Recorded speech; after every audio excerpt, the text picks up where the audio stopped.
Alrighty, testing 1, 2, 3.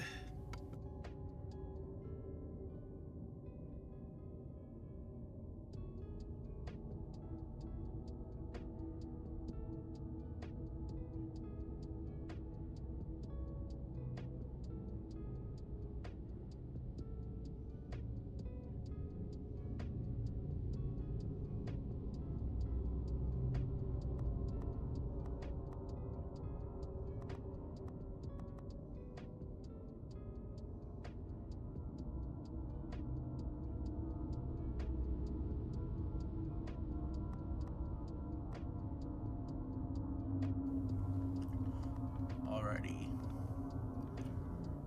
Dagon, it's supposed to be some Polish game studio. Let's see, what was the story page?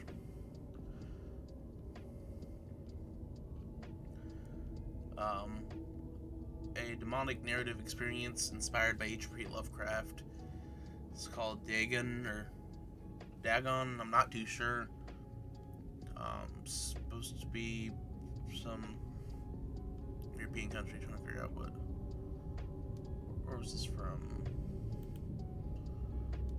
Made by Bit Golem in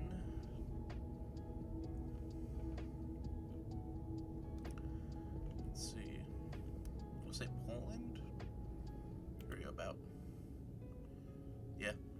Independent game studio from Poland, mainly focused on narrative and story-driven games. I think it's pretty cool. But, and truthfully, I kind of just love a lot of Eldritch stuff and all that, so let's just go ahead and break on into it. Oh, I gotta turn off the background music real quick.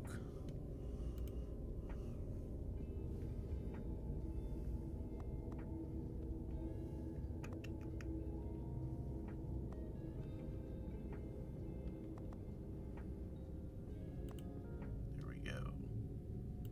Okay. Spooky.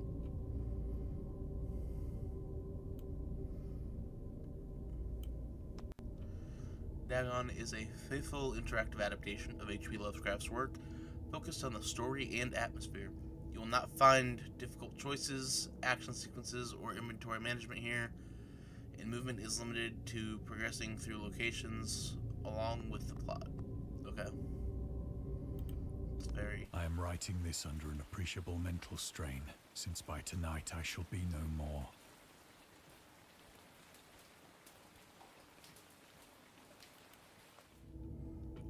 You will encounter interactive elements. Some of them will allow you to continue your journey. Others reveal interesting facts about the original story, its historical background, and the author.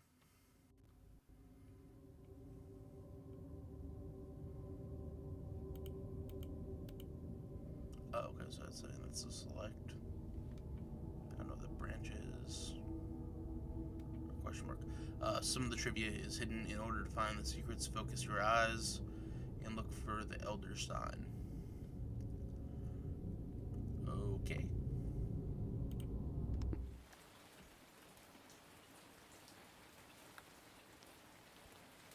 Oh wow, I literally cannot move. Okay. Let's go ahead. Penniless, and at the end of my supply of the drug which alone makes life endurable, I can bear the torture no longer, and shall cast myself from this garret window into the squalid street below. Yeah. If you can't get high, might as well die. Do not think from my slavery to morphine that I am a weakling or a degenerate. When you have read these hastily scrawled pages, you may guess, though never fully realize, why it is that I must have forgetfulness or death. Sounds like you need a therapist, but okay, dude. It was in one of the most open and least frequented parts of the broad Pacific that the packet of which I was supercargo fell a victim to the German sea raider.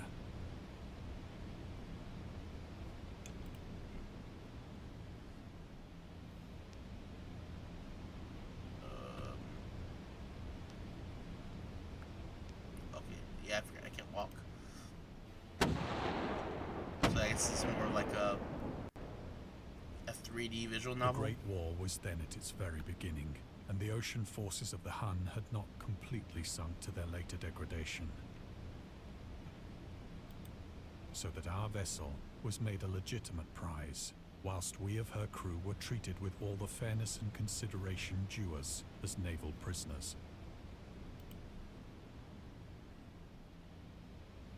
Well, what are you gonna do to me? I need to stop.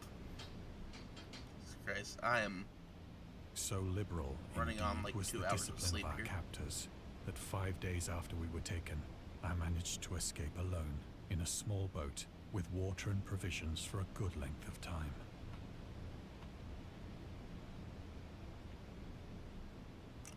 So let me get this right. You're in the middle of the ocean, I'm presuming. And you can either be taken prisoner, possibly questioned, and possibly tortured. Or you can get in a rowboat, have no sense of direction, and have probably about a week's worth of food. Maybe 2 weeks worth of food.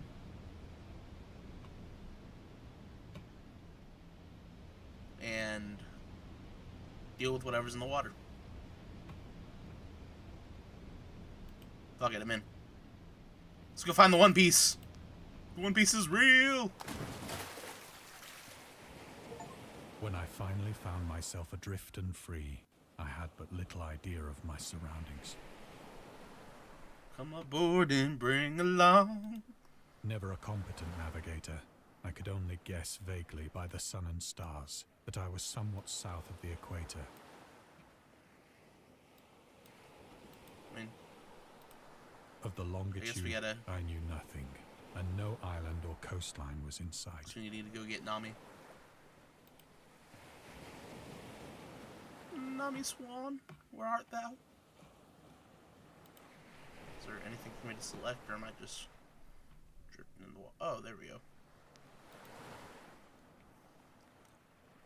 The weather kept fair, and for uncounted days I drifted aimlessly beneath the scorching sun, waiting either for some passing ship or to be cast on the shores of some habitable land.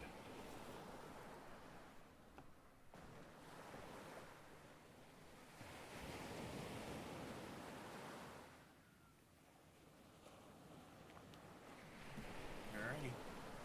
Where's our habitable land?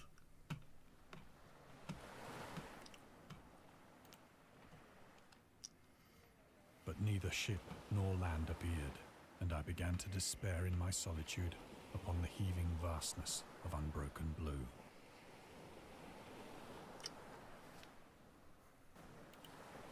Alright. The change happened whilst I slept. Its details I shall never know, for my slumber, though troubled and dream-infested, was continuous.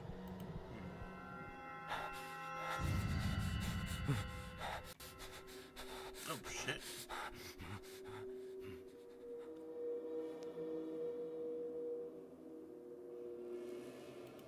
When at last I awoke, it was to discover myself half sucked into a slimy expanse of hellish black mire, which extended about me in monotonous undulations as far as I could see, Well, at least it's land.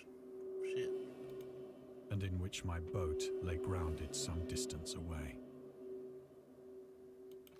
Though one might well imagine that my first sensation would be of wonder at so prodigious and unexpected a transformation of scenery, I was in reality more horrified than astonished.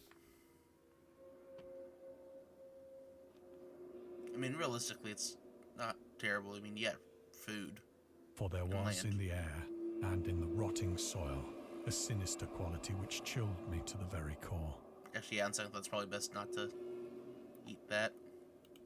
The region was putrid with the carcasses of decaying fish and of other less describable things which I saw protruding from the nasty mud of the unending plain. Oh, that is not an octopus. Yeah, never mind. Perhaps I should not hope to convey in mere words the unutterable hideousness that can dwell in absolute silence and barren immensity. There was nothing within hearing and nothing in sight save a vast reach of black slime. Yet the very completeness of the stillness and the homogeneity of the landscape oppressed me with a nauseating fear. The sun was blazing down from a sky which seemed to me almost black in its cloudless cruelty, as though reflecting the inky marsh beneath my feet. Yeah, not gonna lie. If anyone has worked in the shipbuilding industry, this is no joke what a dry dock looks like. It's whatever shit's from the freaking that was left in that body of water on the ocean floor or the riverbed. It's fucking disgusting and smells like ass.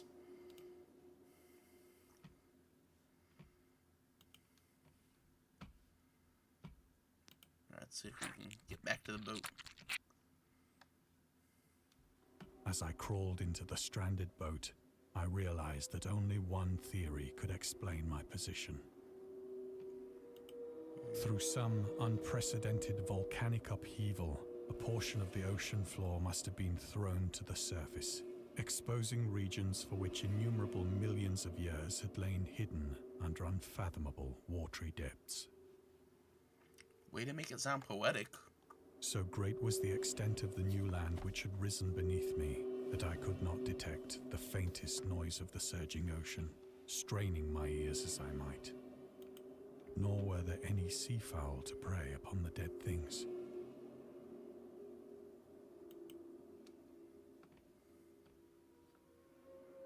Go fish. For several hours I sat thinking or brooding in the boat, which lay upon its side and afforded a slight shade as the sun moved across the heavens. As the day progressed, the ground lost some of its stickiness and seemed likely to dry sufficiently for traveling purposes in a short time. That night I slept but little, and the next day I made for myself a pack containing food and water, preparatory to an overland journey in search of the vanished sea and possible rescue.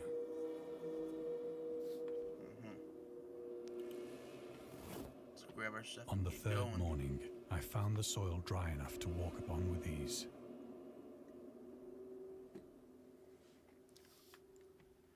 Alright, can you let me walk The in? odor of the fish was maddening, but I was too much concerned with graver things to mind so slight an evil, and set out boldly for an unknown goal. Onward.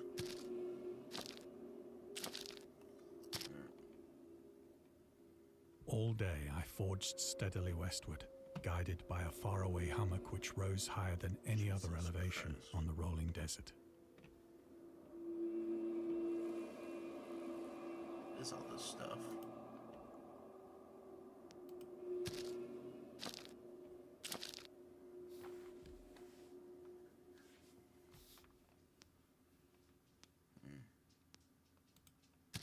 Looks like spider legs. That night I encamped, and on the following day still travelled toward the hummock, though that object seemed scarcely nearer than when I had first espied it.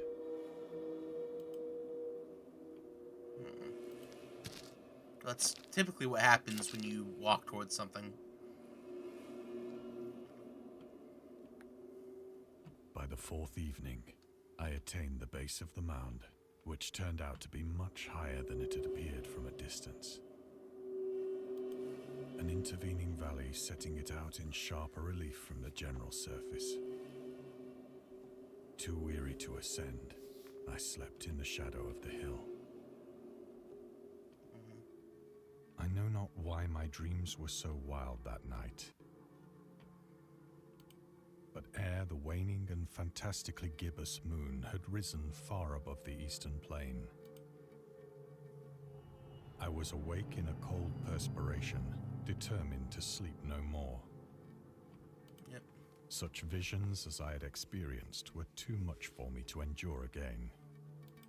And in the glow Do we of the moon, get to see I the visions? saw how unwise I had been to travel by day. Oh, unwise to travel by day.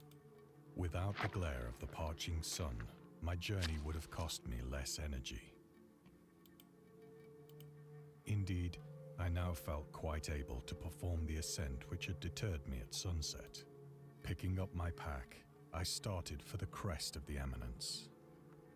Alright, let's go.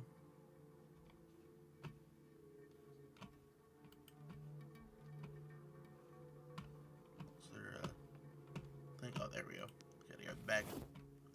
I have said that the unbroken monotony of the rolling plain was a source of vague horror to me. But I think my horror was greater when I gained the summit of the mound and looked down the other side into an immeasurable pit or canyon, whose black recesses the moon had not yet soared high enough to illumine. Well, have you considered looking down? I felt myself on the edge of the world, peering over the rim into a fathomless chaos of eternal night. There's nothing there. Jesus. Through my terror ran curious reminiscences of Paradise Lost, and of Satan's hideous climb through the unfashioned realms of darkness. As the moon climbed higher in the sky, I began to see that the slopes of the valley were not quite so perpendicular as I had imagined.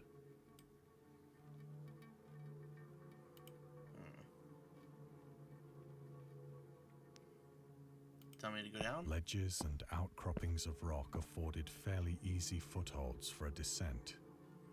Oh, there is more. Just won't let me see it. Whilst after a drop of only a few hundred feet, the declivity became very gradual.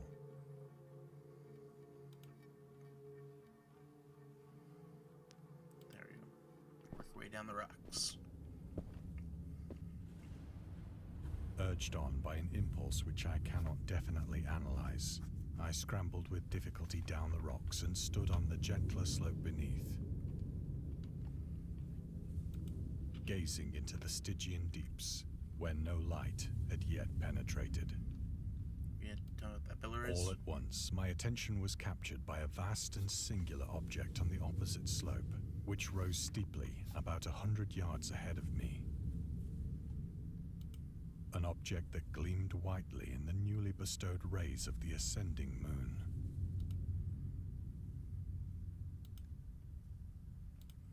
Well, no.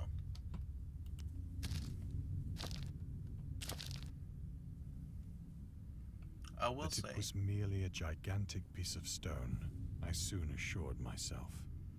I will say one of the cooler things about horror, and especially why it got really popular back in the day, was because you can use less lighting, so you don't have to put in as much detail into the backgrounds to get a good ambience, because the lack thereof kind of gives it the dark, chilling ambience, because it's more the fear of the unknown.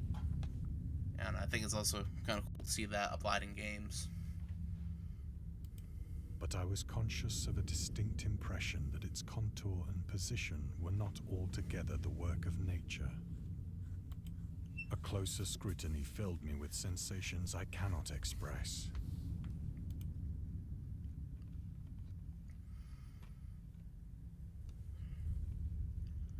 Let's take a look at the rock. For despite its enormous magnitude, and its position in an abyss which had yawned at the bottom of the sea since the world was young, I perceived beyond a doubt that the strange object was a well-shaped monolith, whose massive bulk had known the workmanship and perhaps the worship of living and thinking creatures. Dazed and frightened, yet not without a certain thrill of the scientist's or archaeologist's delight, I examined my surroundings more closely. Alrighty.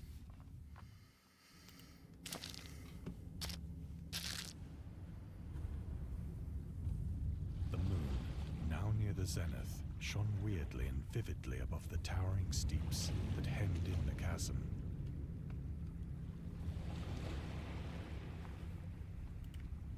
revealed the fact that a far-flung body of water flowed at the bottom, winding out of sight in both directions and almost lapping my feet as I stood on the slope.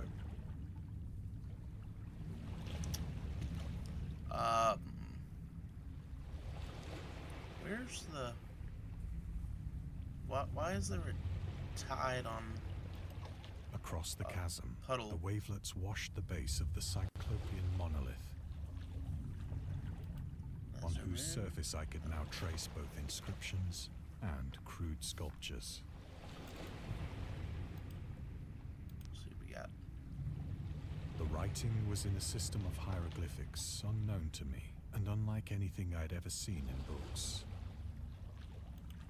Consisting for the most part of conventionalized aquatic symbols such as fishes, eels, octopi, crustaceans, mollusks, whales, and the like. Several characters obviously represented marine things which are unknown to the modern world, but whose decomposing forms I had observed on the ocean-risen plain. It was the pictorial carving, however, that did most to hold me spellbound.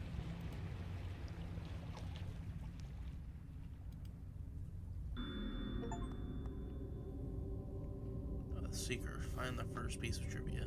Nice. Alright.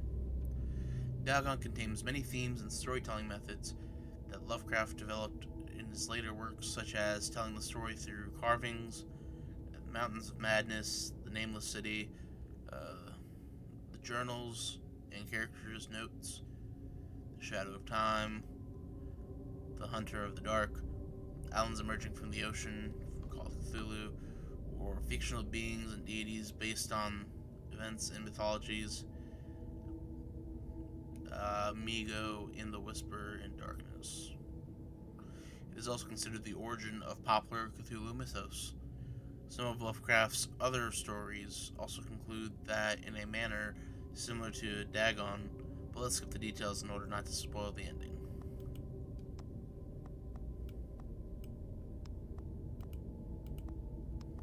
Actually, yeah, I like little tidbits. Show the trivia. You can rediscover trivia immediately or go back to them later in the main menu. Turn off display trivia if you find that the feature distracts you from the story. This may change at any time in the options. Plainly visible across the intervening water, on account of their enormous size, were an array of bas-reliefs whose subjects would have excited the envy of a Doré.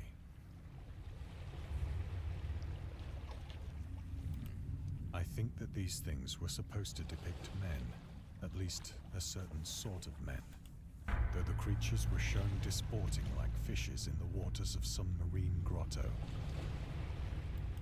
or paying homage at some monolithic shrine which appeared to be under the waves as well. Of their faces and forms I dare not speak in detail. Yeah, not exactly the most attractive face, but... For the mere remembrance makes me grow faint. Grotesque beyond the imagination of a Poe or a Bulwer. Yeah. They were damnably human in general outline, despite webbed hands and feet, shockingly wide and flabby lips. The one on the right, though, just hear me out. Just hear me out. Okay? Just hear me out. Just seems kind of curious. A little bit intuitive. The one on the right looks like it's gonna ask politely. Glassy, bulging eyes, and other features less pleasant to recall. Curiously enough, they seem to have been chiseled badly out of proportion with their scenic background.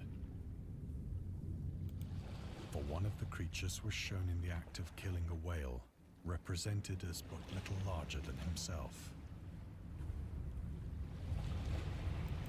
I remarked, as I say, their grotesqueness and strange size. Just say he's big. but Jesus. in a moment decided that they were merely the imaginary gods of some primitive fishing or seafaring tribe. Some tribe whose last descendant had perished eras before the first ancestor of the Piltdown or Neanderthal man was born.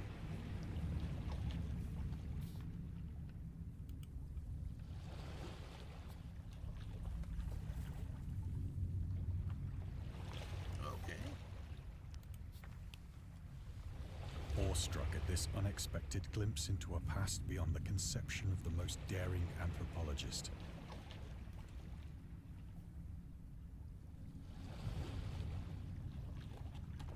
I stood musing whilst the moon cast queer reflections on the silent channel before me. Then, suddenly, I saw it. Oh.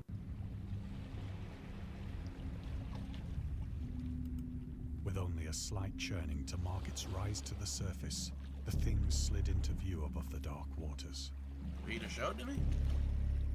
Just polyphemus and loathsome, it darted like a stupendous monster of nightmares to the monolith, about which it flung its gigantic scaly arms, the while it bowed its hideous head and gave vent to certain measured sounds.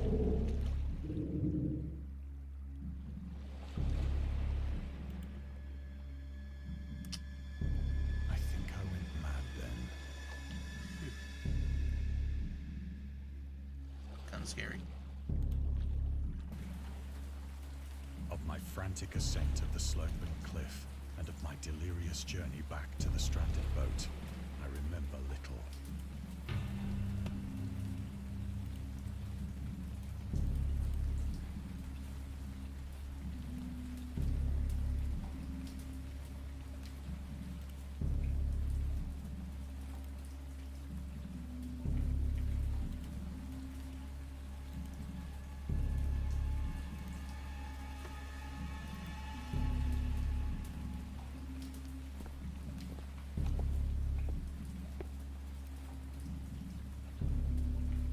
I sang a great deal and laughed oddly when I was unable to sing. Oh god, he's losing his shit. Don't touch the spider leg. Do not touch the spider leg.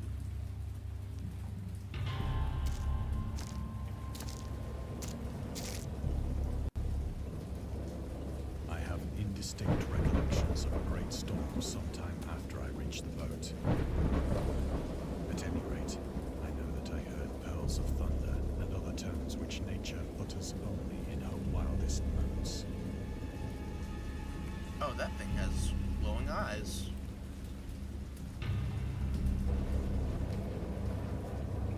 I'm in danger. When I came out of the shadows, I was in a San Francisco hospital. Brought thither by the captain of the American ship which had picked up my boat in mid-ocean. In my delirium, I had said much, but found that my words had been given scant attention. Of any land upheaval in the Pacific, my rescuers knew nothing.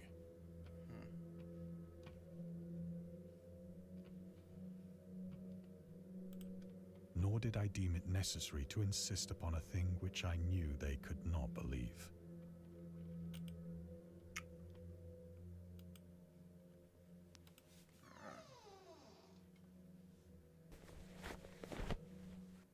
Once I sought out a celebrated ethnologist and amused him with peculiar questions regarding the ancient Philistine legend of Dagon, the fish god. Ah.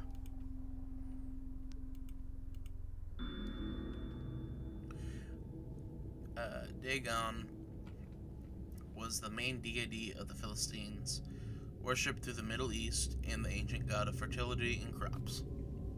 In Hebrew, the word Dagon is common.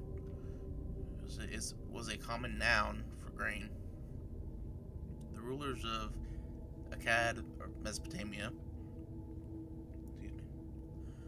chose him as the patron saint of their war conquest.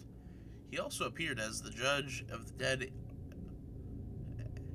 Assyrian, judge of the dead a Syrian poem in an underworld prisoner order of the Babylon text. He is often mistakenly taken for a fish god due to the wrong interpretation of his name. As in Hebrew, the word Dag means fish.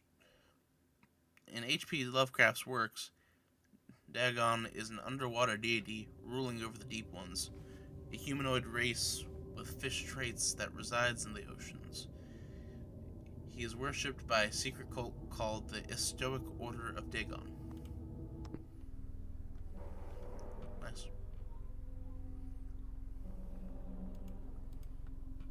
It's actually pretty informative.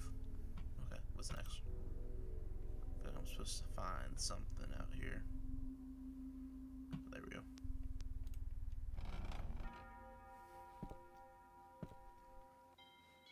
But soon perceiving that he was hopelessly conventional, I did not press my inquiries. With the Necronomicon. August Derleth and the Cthulhu Mythos. August Derleth was an American writer and anthologist. He also befriended Lovecraft and published many of his works through the company Arkham House.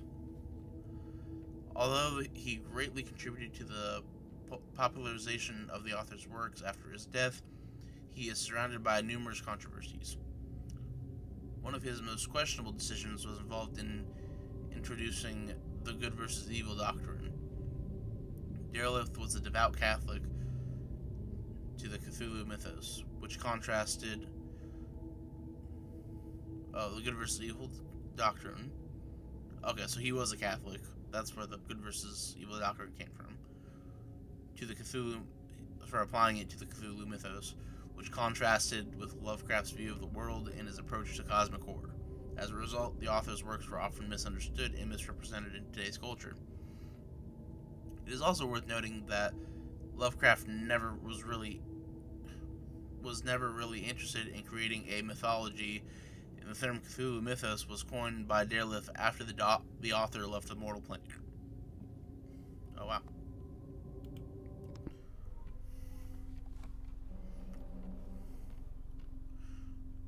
Alright.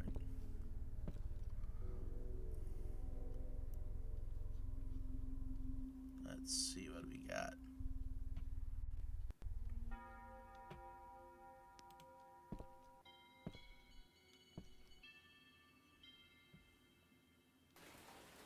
It is at night, especially when the moon is gibbous and waning, that I see the thing. Terrible thing. I tried morphine, but the drug has given only transient surcease and has drawn me into its clutches as a hopeless slave.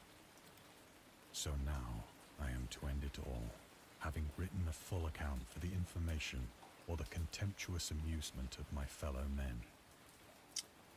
Well, guess I'm about to throw myself to the forever yeet.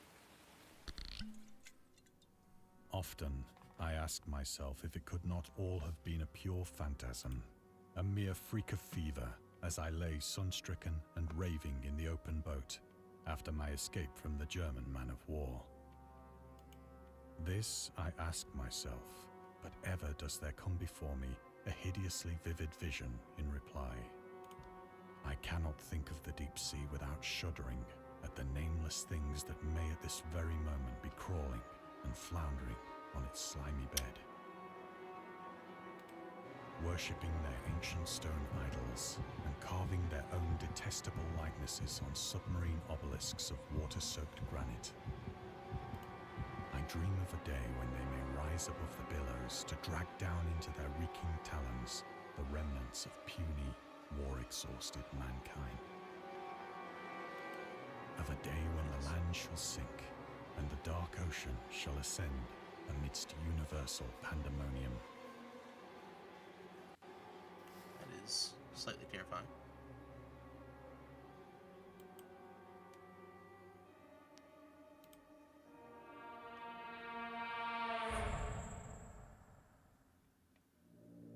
The end is near.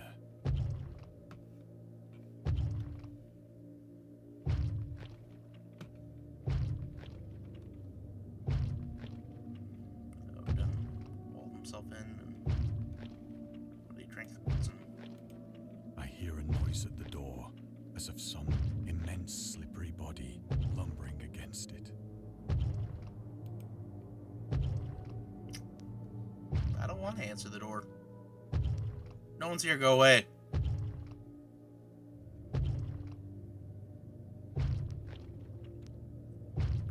I don't want whatever you're selling. It shall not find me. Yes, because the giant creature that can attack whales is being held up by a nightstand.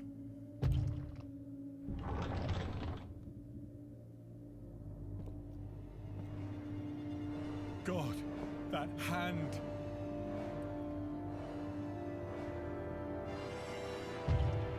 The window! The window! Oh shit.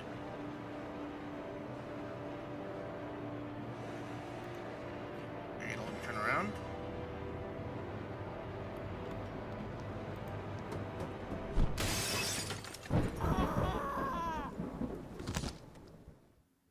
Ow. Oh wow, that was actually pretty good. I don't think I've done a 3D visual novel before. So I've been a bunch of 2D stuff where everything's frozen in frame, so actually pretty good. We hope you enjoyed immersing yourself in our little pool of cosmic horror. We would appreciate it if you took a moment to rate Dagon and check out our other games and DLCs. Absolutely. I might just do this tonight.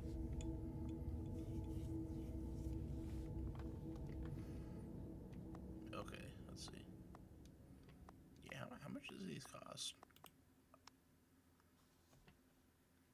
My dreams occasionally approached the fantastical in character, though falling somewhat short of coherence.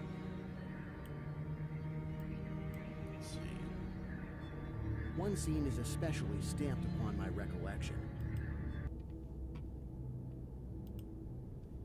Yeah, you know? Yeah, but I might just go ahead and do this tonight.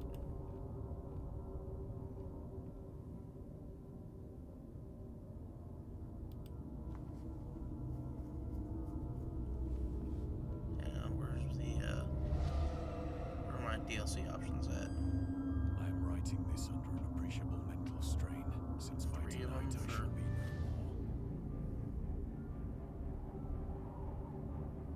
It was in $10. one of the most open and least frequented parts Yeah, of the broad. I'll get it.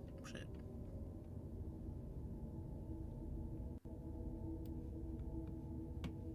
Alright, yeah, if y'all can give me a minute here.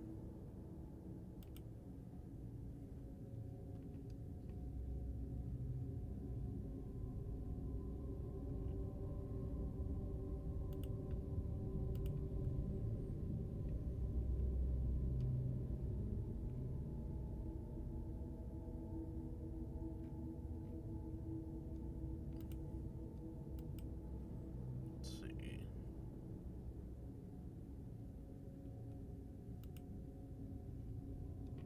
Alright, I'm gonna go ahead and call it here for a split second. I'll probably hop on either later tonight or tomorrow, but that was actually pretty good.